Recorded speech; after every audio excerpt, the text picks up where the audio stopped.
Bienvenidos, esto es Informe Extra. Empecemos con la dictadura venezolana. Los mandatarios izquierdistas de Brasil y de Colombia, Luis Ignacio Lula da Silva y Gustavo Petro, han propuesto un plebiscito como salida democrática a la crisis política que afecta Venezuela. Vamos con el informe.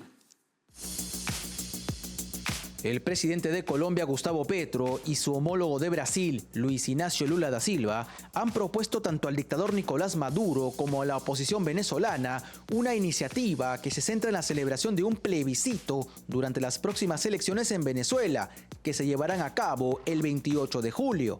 Sin embargo, ambos presidentes que conforman el bloque del socialismo del siglo XXI promueven un plebiscito en un país en el que todas las instituciones electorales están controladas por la dictadura, que solo legitimaría un proceso fraudulento.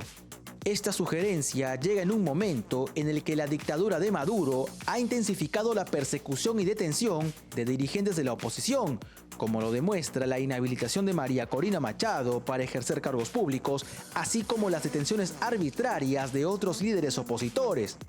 Estas acciones solo demuestran la falta de voluntad del régimen para garantizar un proceso electoral justo y democrático. Además, la propuesta de Petro y Lula da Silva no aborda las causas reales de la crisis política en Venezuela ni ofrece soluciones concretas para garantizar la transparencia y la equidad en el proceso electoral, en un contexto en el que las instituciones democráticas están debilitadas y la libertad de expresión y de prensa está amenazada. Es importante recordar que Venezuela enfrenta una profunda crisis humanitaria, económica y política, exacerbada por años por llevar a cabo políticas de socialismo del siglo XXI.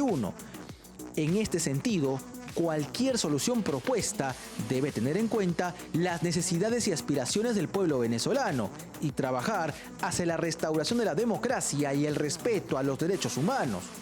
La iniciativa de Petro y Lula da Silva no aborda causas fundamentales de la crisis en el país y sirve de herramienta para que la dictadura valide un proceso a todas luces fraudulento.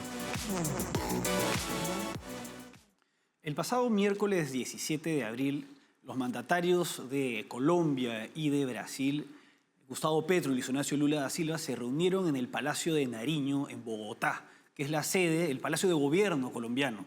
Allí discutieron principalmente acerca de impulsar el comercio y las relaciones bilaterales entre ambos países. Sin embargo, también tocaron el tema de la crisis política que viene afectando a Venezuela con motivo del recrudecimiento de la represión por parte de la dictadura. Tras el encuentro, ambos mandatarios emitieron un comunicado conjunto y el más entusiasta entre ambos fue Gustavo Petro, quien señaló lo siguiente. Hemos hablado también de Venezuela. Hoy es noticia y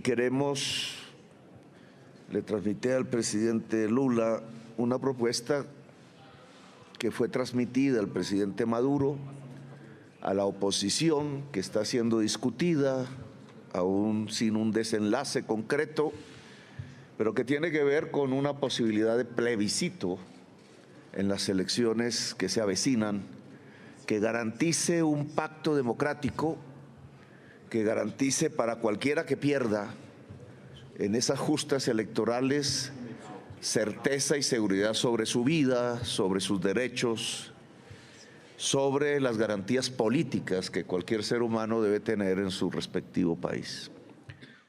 Lula da Silva, si bien señaló que ambos conversaron sobre el tema de Venezuela, precisó que mucho más importante fue lo que ambos trataron acerca de las relaciones bilaterales entre ambos países, eludiendo pronunciarse firmemente sobre la situación que afecta al país. Al margen de ello, ambos mandatarios publicaron un comunicado conjunto titulado Declaración Conjunta de los Presidentes de la República de Colombia y la República Federativa de Brasil. Es una declaración con 62 puntos, de los cuales el 28, se refiere a la situación que atraviesa Venezuela.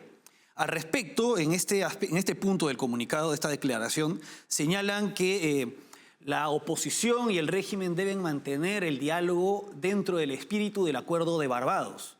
Y además, ambos mandatarios en este comunicado rechazan el establecimiento de sanciones contra la dictadura venezolana, se pronuncian en contra de las sanciones. Bueno, vamos a analizar la posición de ambos gobiernos y las declaraciones de ambos mandatarios con relación a la realidad política que atraviesa Venezuela.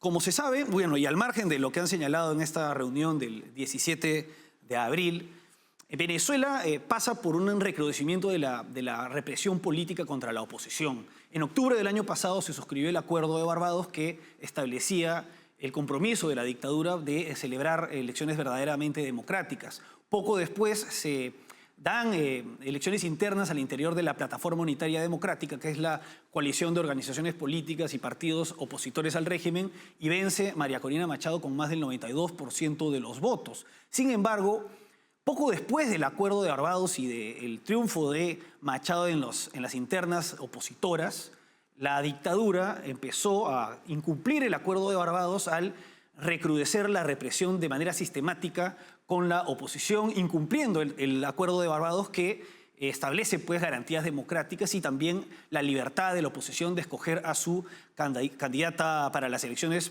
programadas, dicho sea de paso, en una fecha que es el 28 de julio, que es el día del cumpleaños de Hugo Chávez. Bueno, tras ello se han producido una serie de acontecimientos que evidencian la falta de compromiso con este acuerdo. Maduro, al margen de ratificar la inhabilitación contra María Corina Machado, Maduro ha calificado de terrorista a 20 Venezuela. El fiscal general Tarek William Saab, está cuestionando y deteniendo y encabezando la represión y calificando a dirigentes de 20 Venezuela, imputándoles delitos graves como terrorismo, conspiración, alta traición e intentar asesinar a Nicolás Maduro. Por otra parte, el gobierno ha presentado un proyecto de ley denominado contra el fascismo, el neofascismo y expresiones similares que dentro de la definición de fascismo incorpora el llamado neoliberalismo, que es como la izquierda denomina al liberalismo, y el conservadurismo, con lo cual se trata de un proyecto de ley que busca calificar de fascistas a los opositores, un proyecto de ley orientado a reprimir a la oposición. Además de esto, tenemos que actualmente en Venezuela hay 269 presos políticos, de acuerdo con la ONG Foro Penal. Y las últimas declaraciones del fiscal Tarek William Saab van orientadas a vincular a la líder de 20 Venezuela con los jefes de campaña recientemente detenidos acusados pues, de estos delitos tan graves. La realidad es que la dictadura venezolana está armando gradualmente un teatro para finalmente ilegalizar a 20 Venezuela y muy probablemente detener y arrestar a su líder, que es María Corina Machado, la principal líder de la oposición. Los cuestionamientos de Gustavo Petro y Lula da Silva al régimen se dan por lo escandaloso de las arbitrariedades que se están dando en el país. Toda vez que si no se hubieran pronunciado muchos años antes, bueno, en el caso de Lula, que ha sido presidente entre el 2003 y el 2010, ¿no? Pero el punto es que en este caso la posición de los gobiernos de Brasil y de Colombia se ha dado a raíz de la inhabilitación de María Corina Machado y el impedimento de la inscripción de la candidata delegada Corina Lloris, a quien le impidieron su inscripción bloqueando la página web del Consejo Nacional Electoral. A la raíz de esto, ambos gobiernos se pronunciaron acerca de lo que pasaba en Venezuela, pero de una manera algo tibia. El caso de Lula señaló que era una medida antidemocrática y en el caso de Colombia, la Cancillería emitió un comunicado señalando su preocupación por los acontecimientos en relación a las dificultades que enfrentan los sectores mayoritarios de la oposición.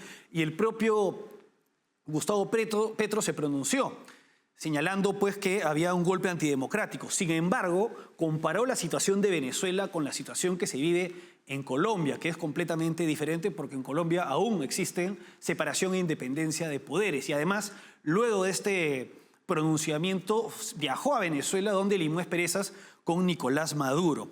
La realidad es que ambos, el partido de Brasil, que es el partido gobernante, el Partido de los Trabajadores, está bastante vinculado al partido oficialista de Venezuela. A través del Foro de Sao Paulo, creado en 1990 y liderado por Luis Ignacio Lula da Silva, están integrados no solamente el Partido de los Trabajadores y el Partido Socialista Unido de Venezuela, sino también algunos partidos que integran la alianza oficialista de Colombia, que es el pacto histórico. Si bien el partido de Gustavo Petro no pertenece al Foro de Sao Paulo, sí existen 3 partidos del pacto histórico, que es esta coalición, que son parte del Foro de Sao Paulo, como el Partido Comunista Colombiano, Unión Patriótica, Comunes, y además Petro perteneció al Polo Democrático Alternativo, que es un partido que también pertenece al Foro de Sao Paulo, del que él fue senador y candidato presidencial en el 2009.